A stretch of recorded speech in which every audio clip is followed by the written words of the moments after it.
आवे मरिया, आवे मरिया, आवे मरिया. My soul glorifies the Lord. My spirit rejoices in God my Savior. He looked upon his servant in her lowliness. Henceforth all ages will call me blessed. The Almighty has done great things for me. Holy His name.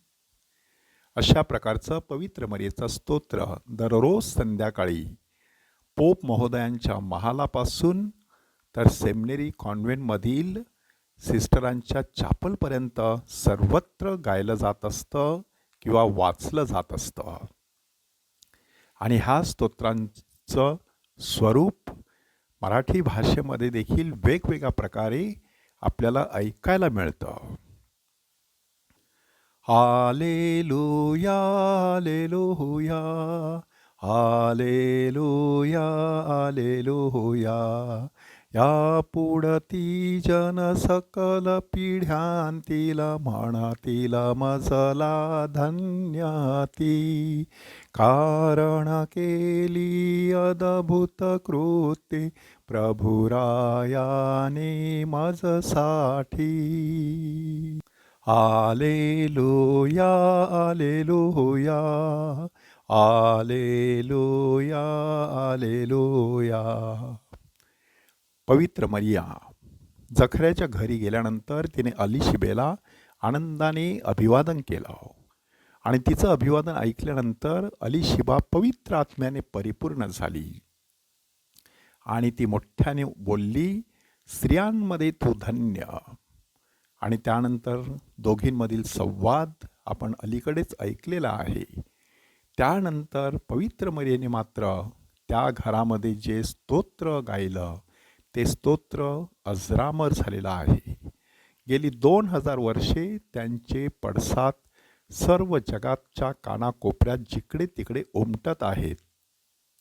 पावन पावन नाम प्रभूचे, केले मजला धन्य किती.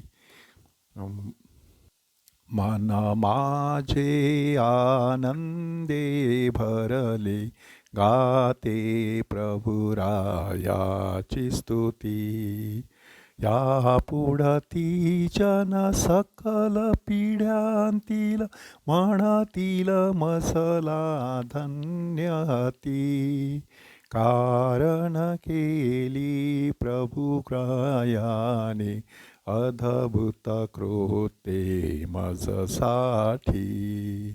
पावन पावन नाम प्रभूचे, केले मजला धन्य किती.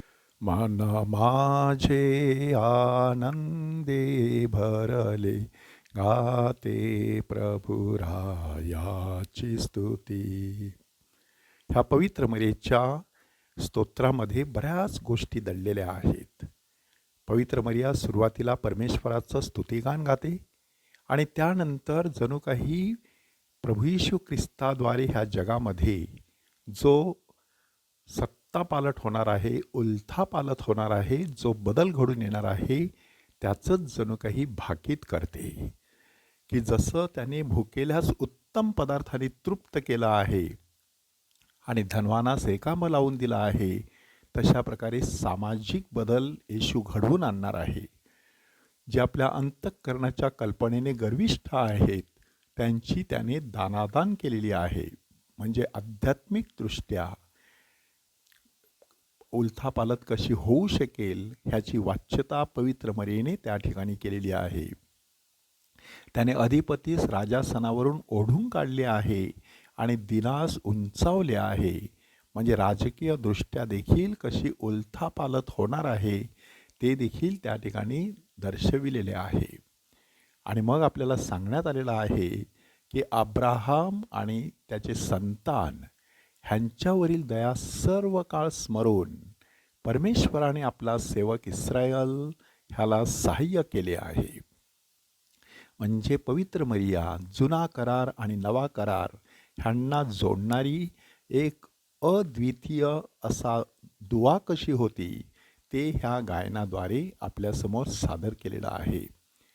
पवित्र मरिया केवळ परमेश्वराची स्तुती करून तिथे थांबत नाही, तर त्यानंतर अलीशिबेजवळ राहून 3 महिने तिची सेवा करते आणि मग ती निघून जाते.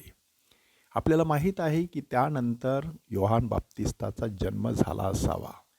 परंतु यहुदी समाजानुसार एखादी गरोदर स्त्री प्रसूतीच्या वेळेला उपस्थित नसावी असा एक सामाजिक संकेत होता.